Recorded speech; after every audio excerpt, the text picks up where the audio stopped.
साक्षी, आपलं कधी लग्न होईल ना असं झालंय मला.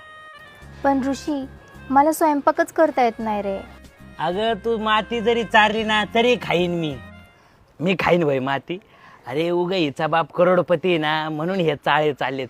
एकदा लग्न झालं ना हिच्या बापाच्या पैशावर मला मजा मारायची. आणि ऋषी, मला कपडे पण धुता येत नाही रे. मी कशाला हे टोनगा? अगं मी धुणार कपडे, तू कशाला धुती? मी धुईन वय धुन. हा, वॉशिंग मशीन आणीन. काय कमी आहे पैशाला हिच्या बापाकडं? आणि ऋषी, मला घरातलं काहीच काम येत नाही. मी करणार घरातले सगळे काम. मी करणार होय घरातले काम. 2-3 बाया लावीन घरात कामाला आणि त्याच्याकडून काम करून घेईन. मी कशाला करतोय? आणि ऋषी, मी ठरवलंय, लग्न झाल्यावर घरच्यांकडून 1 पण रुपये घ्यायचा नाही. असं काय घाडवाने बोलू राहिली? हे बोलून मन दुखवलंय तू माझं. अरे किती स्वप्न रगवलेत मी. पैसे घ्यायचे तू, तुझ्या हक्काचे येत. माझ्या काळजाची तार आज छेडली